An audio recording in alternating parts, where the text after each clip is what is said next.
If you haven't heard about Anchor, it is the easiest way to make your podcast. Let me explain. It is free, and you can do everywhere you have an internet connection, from your cellular phone, from your laptop, or from your tablet. It's free. There is creation tools that allow you to record and edit your podcast right from your phone or your computer.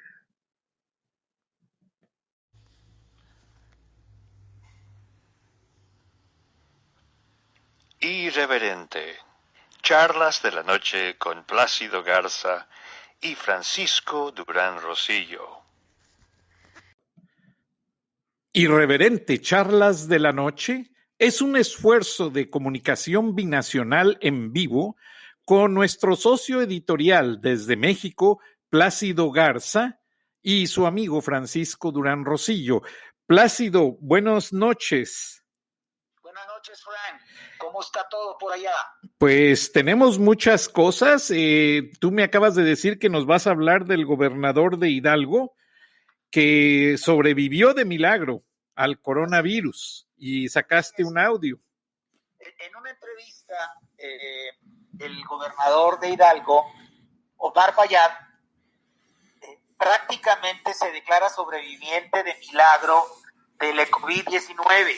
Él estuvo en contacto con el presidente López Obrador y es dramática la manera en la que él describe la situación por la que está pasando, los niveles tan altos de temperatura que registró, las medidas extremas. En el audio que vamos a reproducir enseguida, él habla de cómo llegó el fin de semana pasado a creer que se moría. Entonces, Frank, pues ahora sí que suéltalo para que nuestra audiencia lo escuche de primera mano. Claro que sí, Plácido, con gusto lo vamos a poner, pero le avisamos a la audiencia que el presidente Trump, junto con sus ministro del Departamento de Justicia, el ministro del Ejército y de la Marina, anunció un plan enérgico para combatir a las mafias del narcotráfico. Dice el presidente Trump, van a escucharlo en el audio, que están abusando los narcotraficantes y que ya los planes de inteligencia tienen ubicada a mucha gente coludida con los narcotraficantes mexicanos. Dio a entender, no lo dijo directamente, pero dio a entender que podrían ser hasta empresarios y algunos políticos, y junto con eso va a aplicar sanciones y medidas. Y recuerden, el gran problema es que Donald Trump no avisa, no juega, aplica medidas enérgicas. Y aparte, Plácido, pues vamos a anunciar una carta en la que también la vamos a publicar en nuestras redes sociales junto con la liga del programa. Y pues ahí vemos cómo el presidente Chuck Grassley del Senado, del Comité de Finanzas del Senado de los Estados Unidos, paralelamente anuncia una revisión con miras a detener el TEMEC, o lo que es el Acuerdo de Libre Comercio junto con Estados Unidos. Vamos a escuchar primero al gobernador del estado de Hidalgo. Con sorpresa y con preocupación, pues nos enteramos que el gobernador había dado positivo al COVID-19 y que se encuentra en su casa cumpliendo su cuarentena. Gobernador, ¿cómo está? Buenas tardes. Hola, Susana, ¿cómo estás? Muy buenas tardes. Es gusto saludarte a ti y a tu auditorio. ¿Cómo se siente, gobernador? Pues mira,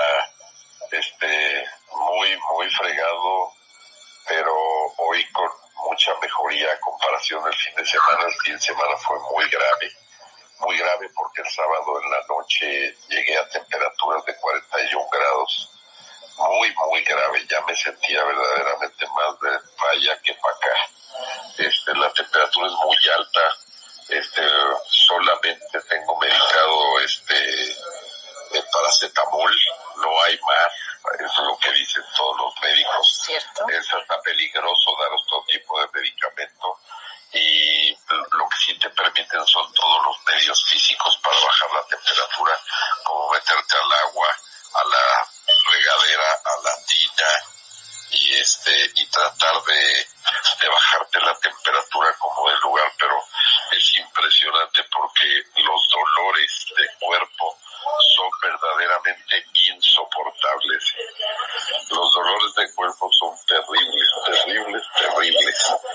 Y además, bueno, pues la temperatura te mantiene en una condición de deshidratación.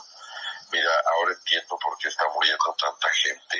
Me dicen los doctores que gracias a mi fortaleza física, pues no tuve mayores complicaciones el fin de semana, pero esto que me ocurrió a mí, estoy seguro que si le ocurre a una persona adulta mayor no lo va a aguantar. Entonces yo les hago un llamado a todos, vean el ejemplo de los que ya nos dio, cuídense mucho, adultos mayores no salgan de sus casas, quien tiene a sus papás, a sus abuelos, cuídenlos, no es broma, la gente se puede morir, se debate uno entre la vida y la...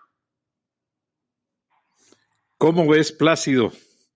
Bueno, pues yo creo que es bastante claro, aunque el audio tiene sus distorsiones, pero para ayudarle un poco a la audiencia, lo que Omar Fayad está diciendo es que él llegó a sentir que se moría el fin de semana pasado.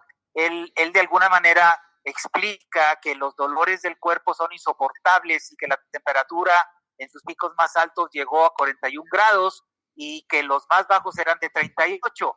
Él dice que de esta enfermedad se puede morir mucha gente. Y también lo que menciona, y ayudando un poco a la profundidad sobre lo que él está diciendo, es que está recomendando abiertamente a la población mexicana que cuidemos a nuestros adultos mayores, a nuestros ancianos. Afortunadamente, en el caso de Omar Fayad, es una persona muy fuerte, físicamente muy fuerte, y eso le ayudó, pero si alguien de esa consistencia física que tiene nos está hablando de que sufrió dolores insoportables y un dolor de cabeza que decía, es como si me hubiera tirado desde el balcón. Entonces, la manera en la que Omar Fayad explica cómo se siente él ahora y las recomendaciones que hace a su familia, él está totalmente confinado en su casa. Él para la audiencia, es importante que sepan, él está casado con Victoria Rufo, una conocida actriz de televisión, y él menciona que está recluido en su habitación y que el resto de la familia, aunque dio negativo en las pruebas, no tienen contacto con él. Perdón que te interrumpa, Plácido, pero con quien sí tuvo contacto creo que fue con el presidente de la República. ¿Qué nos puedes decir? Justamente esa era la entrada que estaba esperando para decir que él estuvo en contacto con el presidente en una conferencia mañanera. Hubo intercambio de abrazos, hubo saludadas de mano. Entonces, mientras el gobernador, de manera muy responsable, pues está confinado y se hizo la prueba, hasta donde se sabe, porque lo están guardando como secreto nacional, no tenemos idea de si el presidente López Obrador ya se hizo la prueba. Nadie nos dice, nadie lo dice. No tenemos idea de si la prueba se le hizo, si salió positivo o si salió negativo, pero hoy en la mañana apareció en su conferencia habitual, otra vez haciendo agendas ideológicas en contra del neoliberalismo y diciendo que el plan de recuperación económica va a ser el próximo domingo en el informe que va a dar a la nación, pero de que tuvo contacto cercano y directo con una persona contagiada por el virus es un hecho. Entonces, el presidente sigue su vida normal, no nos dice a los mexicanos qué pasó después de ese contacto, y hay que recordar aquí que él saludó de mano a cientos de elementos de la Guardia Nacional. Entonces, esos son los contrastes que se están viviendo en México, mi estimado Frank, relacionado con la pandemia. Pues bastante significativo, dado que las mayores autoridades son quienes están en el acto primero, que son quienes deberían de estar previniendo a la población y no lo están haciendo. Ve, un gobernador infectado saludó al presidente de la República y el presidente Andrés Manuel López Obrador sigue saludando gente y reuniéndose con gente a diario. Eso es lo que está sucediendo. al respecto, si se analiza, que ya no hay mucho material para analizar en lo que dice el presidente, porque prácticamente está repitiendo el mismo mensaje, pero fíjate lo que yo noté a raíz de lo que sucedió hoy en la conferencia de la mañana. Haz de cuenta que es la dialéctica que él utiliza como si fuera la genética, y déjenme platicarles por qué. El incesto ideológico se da cuando dos hermanos del mismo credo, del mismo partido político, copulan, y producto de ese apareamiento nacen ideas que salen con cola de cochino, como decía la Úrsula Iguarán de 100 años de soledad del célebre Gabriel García Márquez. Úrsula estaba cansada de advertirles a sus descendientes de que los engendros idiotas que había en su familia habían nacido de los matrimonios que se daban entre primos y del mismo incesto. Bueno, yo escucho y veo los diálogos que se avientan el presidente López Obrador con los elementos de su gabinete, y por la sumisión de todos al poder supremo de López Obrador, yo percibo conversaciones puramente hemofílicas.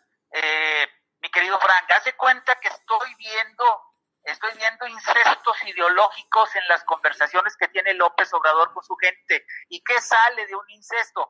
Pues salen los engendros con cola de cochino de los que Úrsula Iguarán hablaba en 100 años de soledad. Perdón por meter elementos literarios al asunto, pero ya no encuentro yo un sustento técnico y científico en lo que está pasando, en la verborrea que López Obrador le dedica al pueblo todos los días, Frank. Pero bueno, Plácido, es un buen argumento desde el punto de vista de que tú lo sigues analizando y no has quitado el dedo del renglón. Ahora, permíteme y te digo, quizás pues cambien los argumentos, dado que ayer, miércoles 1 de abril, el presidente de los Estados Unidos, Donald Trump, llamó a una reunión de emergencia después de revisar los reportes de inteligencia en los que se determina que los carteles mexicanos han estado abusando y han seguido pasando por la frontera México-Estados Unidos grandes cantidades de droga, de gente indocumentada y gente que usan para la trata.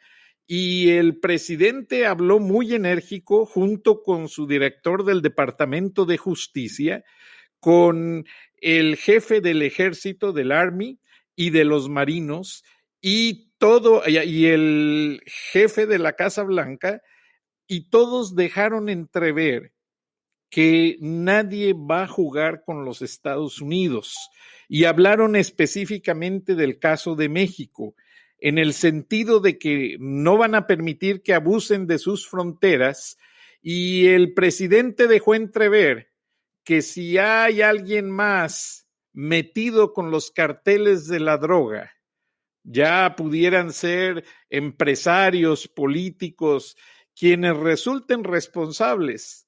Recuerden que Estados Unidos congela cuentas y les sigue hasta el último centavo, donde estén y donde se escondan en el mundo. Y escuchen el audio, porque aquí van a sentir ustedes el coraje y la preocupación de Donald Trump al respecto.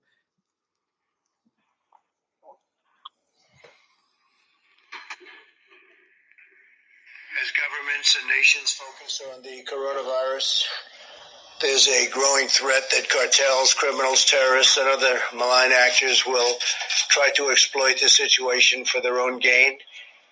And we must not let that happen. We will never let that happen. We're at war with COVID-19. We're at war with terrorists. And we are at war with the drug cartels as well. This is the United States military. You will not penetrate this country. You will not get past Jump Street. You're not going to come in here and kill additional Americans. For the Department of Justice, one of our highest priorities must remain destroying the Mexican cartels. What has changed that is allowing these assets to be deployed now, whereas General Barr said in the past they were not? Well, for a long time we've had a lot of drugs coming into our country, and it's not that it's increased. We've probably got it down a little bit, but it's still a tremendous number. So first of all, it's simply a matter. Ahora, lo que ustedes ven con esto es que el presidente dijo que están abusando de esta crisis de la pandemia, pero coincidió con sus asesores militares de que no van a dejar que los carteles mexicanos abusen de los Estados Unidos. Y esta advertencia, de acuerdo a lo que leí en columnas en inglés, es que es una advertencia que va en serio. Es una advertencia en la que no van a jugar con el presidente Trump. Y ustedes escucharon, estaban los tres personajes, el director del Departamento de Justicia, el jefe del Army y el jefe de la Marina, junto con el presidente Trump, determinados a que esto va a parar. Pero no va a parar solamente en la frontera, dicen las columnas. Que se agarren los empresarios que estén involucrados, al igual que los políticos, con los carteles de las drogas, porque van sobre de ellos. Recuerden que el presidente Trump, él mismo lo dice, conmigo no van a jugar. ¿Qué piensas al respecto, Plácido? Pues yo creo que más que una advertencia es la confirmación de algo que ya está haciendo el gobierno de los Estados Unidos. Y aquí lo que hay que destacar es que esas cuentas sobre las cuales ya se está rastreando, tú recordarás el reporte de inteligencia que te envié y compartí contigo, que viene directamente del Capitolio, ahí se habla de que las cuentas susceptibles de estar metidas en los negocios turbios de México involucran a empresarios. O sea, que no estamos hablando solamente de que las bandas criminales están siendo objetos de este escrutinio por parte de vamos a decirlo así, del fisco y de la inteligencia norteamericana, sino que ya también empresarios que habitualmente se escudan en los oligopolios que manejan acá en México, deben de tener muy, muy presente de que si en México todavía es posible estar haciendo de las suyas, por más que el presidente López Obrador hable de su lucha anti la corrupción, porque no se sabe de ningún empresario notable que esté en las rejas. Claro, está Alonso Ancira. Alonso Ancira está preso en España desde el año pasado, pero esa era la crónica de una detención anunciada desde el gobierno de Peña Nieto, de que lo iban a pescar, lo pescaron. El tema es que el gobierno de López Obrador no ha podido extraditarlo, pero es un pez chico comparado con lo que están haciendo otros empresarios que se le han acercado a López Obrador y que salen en las fotografías del Palacio Nacional. De hecho, él mismo lo dice: si yo he saludado de mano a la mamá del Chapo, también he saludado de mano y me he dejado abrazar por delincuentes de cuello blanco. ¿A quiénes se está refiriendo? Pues a los que ha recibido en la cena famosa aquella del atole con tamales, a los que todos los días se le presentan ahí en el Palacio Nacional buscando de alguna manera cómo mantener sus negocios. Entonces, yo creo que la señal de Trump llega en un momento muy oportuno, porque mientras aquí sigue existiendo la dialéctica, como expliqué hace unos minutos, en donde es pura verborrea ideológica, como que en Estados Unidos yo veo un lenguaje mucho más claro, más técnico, más apegado a lo que está sucediendo.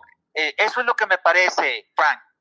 No, y básicamente que Donald Trump esperaba una adhesión solidaria de su vecino mexicano en la lucha de esta pandemia, y todo deja entrever que no hubo solidaridad ni en el control de la pandemia, ni tampoco en el control del tráfico de drogas, y el hecho de que se pare a anunciar a media tarde de un día que ya había terminado la jornada de trabajo, que el reporte de inteligencia le indica que están pasando cantidades estratosféricas de estupefacientes, es preocupante, Plácido. ¿Tú qué dices? Sí, que así es. El análisis frío de las cosas es que la señal señales de alerta en los Estados Unidos se dieron 13 días antes de la emergencia sanitaria que fue decretada por el gobierno mexicano. O sea, ese desfase de 12, 13 días está ocasionando en este momento que se estén desatando los casos confirmados. Aquí en México se ha visto un déficit en el número de kits de que disponen los hospitales, y algo muy preocupante es el hecho de que hubo un brote de casos en uno de los hospitales del Seguro Social en Monclova, una ciudad que está a 150 kilómetros de Monterrey, rumbo al norte, en el estado de Coahuila, en donde ya ha habido muertes entre los médicos que están atendiendo a los pacientes infectados. Los reportes que nos llegan en este momento hablan de que la denuncia fue presentada por las mismas autoridades del Seguro Social del Hospital de Monclova desde hace 15 días. O sea, 15 días de estar pidiendo ayuda federal que nunca llegó. No hay kits, no hay camas con oxígeno, y contrastado con esta inacción por parte del gobierno mexicano. Claro, muchos que defienden al régimen van a decir que ya está decretada la emergencia sanitaria, pero lo que no están diciendo es que llevamos 13 días de retraso. El mismo subsecretario López-Gatell está hablando de que pronto, en las próximas semanas, se va a desatar el pico de la epidemia en México. Pero cuando esto llegue a suceder, ¿qué tan equipados están los hospitales como para poder recibir a tanta gente que se espera? El mismo gobernador de Hidalgo, Omar Fayad, dice: la gente se va a morir por esta enfermedad. Debemos de afrontar el tema con seriedad. Pues el primero que tiene que escuchar eso es el presidente, al que abrazó, al que le dio la mano. Lo vemos muy quitado de la pena. Esto ya raya, Frank, en el cinismo. Sí, y es triste, pero tenemos otro tema importante del cual tú hiciste parte de la investigación, Plácido, y es muy importante en el sentido de que Charles E. Grassley, el presidente del Comité de Finanzas del Senado, junto con varios miembros, firmaron el día 20 de marzo un oficio en el cual dicen ellos que la administración y el Congreso trabajaron juntos exitosamente para renegociar el TEMEC, o lo que es conocido como el Tratado de Libre Comercio. Nuestro buen trabajo resultó en la aprobación de la ley de implementación del acuerdo entre Estados Unidos, México y Canadá. Pero, pese al amplio apoyo bipartidista, el trabajo aún no está terminado. Acaba de entrar en una nueva fase. Antes de que las autoridades lo pongan en vigor prácticamente, en Estados Unidos deben de tener la confianza de que las tres partes han cumplido debidamente sus obligaciones respectivas.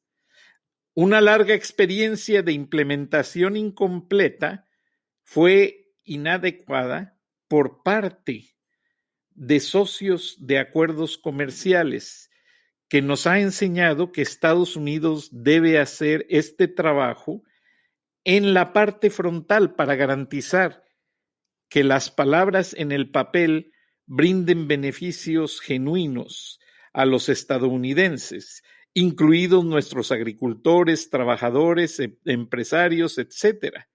Pero instan a que se reconsidere seriamente la entrada en vigor de esta propuesta para el 1 de junio, particularmente a la luz de la importancia de la crisis de salud pública y a la interrupción de la cadena de suministros causadas por el COVID-19.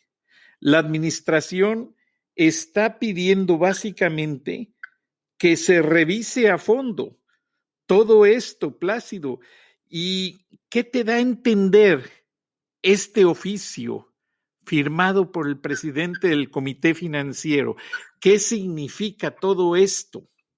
Bueno, en las confirmaciones que hemos hecho, producto de la investigación que estamos realizando entre nuestros dos equipos, Frank, el que tenemos allá en Atlanta y el que está acá en Monterrey, lo que estamos viendo es que ya hay un cuestionamiento por parte del Capitolio por la por la fracción demócrata y muchos republicanos respecto a la conveniencia de seguir adelante con los acuerdos que se firmaron del TEMEC, del Tratado Comercial entre México, Estados Unidos y Canadá.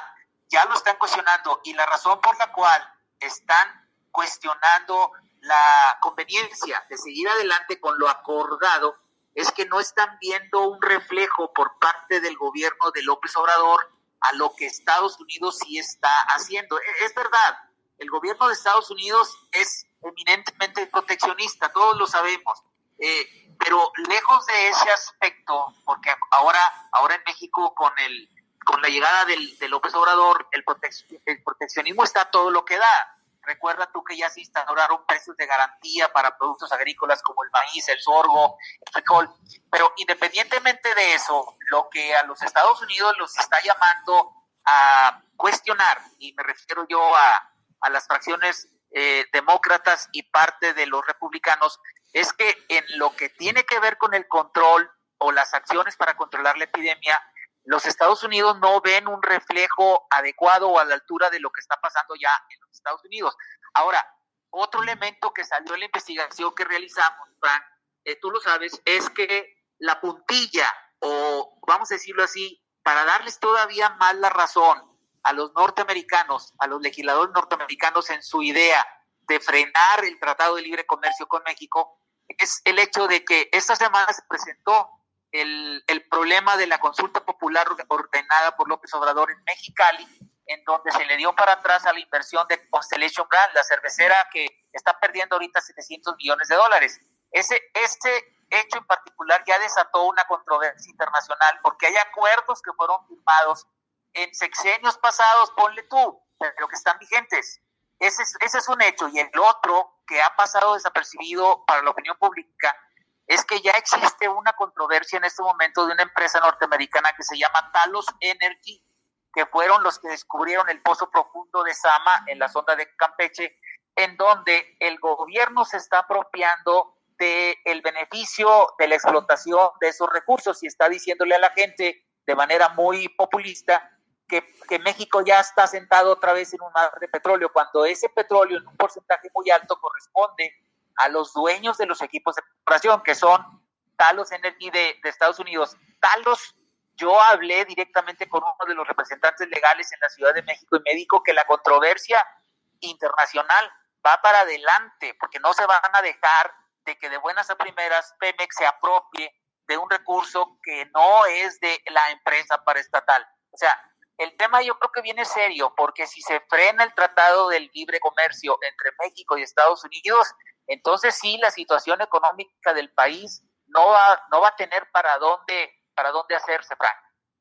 Y es preocupante desde el punto de vista de que si militarizan la frontera más de lo que ya está, esto va a ser algo realmente serio. Y tú lo sabes, en las ciudades fronterizas, tú acabas de estar ahí el sábado, hay tanta relación comercial recíproca que ambos países, se puede decir, tienen fuentes de vida de esa actividad, empleos, trabajos, quizás irregulares, taxistas que pasan gente al otro lado, hasta los coyotes, los narcotraficantes, todo es parte de esa cadena, policías, soldados, guardias de inmigración, es una cadena, es todo un grupo de gente que sostienen viva la economía fronteriza para ambos países. Pero esta declaración del presidente Trump de ayer me dejó muy pensativo y aunado a este oficio que tú presentas de Chuck Grassley, el presidente del Comité Financiero del Senado de los Estados Unidos, práctica y técnicamente proponiendo que se detenga la ejecución del TEMEC o Tratado de Libre Comercio a partir del 1 de junio, eso está serio, Plácido. Y el gobierno mexicano no habla del tema, para nada. Esto ya se hizo público. Nosotros tenemos 3 días de estarlo comentando. Ya lo mencioné yo en mis columnas. Ya hubo muchos medios que me replicaron, o sea, lo están retransmitiendo y cero respuesta por parte del gobierno. El presidente sigue hablando de que vamos a salir adelante, pero no dice cómo. el presidente dice que la economía está sólida, pero no dice por qué está sólida. Hoy todavía volvió a hablar de que el precio de la gasolina está bajando como nunca en los últimos sexenios y se está colgando esa medalla al cuello. Y no es de él, Frank. La gasolina está bajando por una sencilla razón. El precio del petróleo está bajando. Esto no tiene nada que ver con un acierto del gobierno. A nivel internacional, los árabes le dieron más alto a la producción y bajaron los precios. Plácido, nos tenemos que despedir. Te encargo, por favor, de la misma manera en que tú me lo encargaste, vamos a seguir pendientes, porque aunque unos no ponen atención, nosotros sí buscamos la verdad. En vivo, desde México, Plácido Garza y Francisco Durán Rosillo, desde Atlanta, Georgia. Buenas noches, buenos días.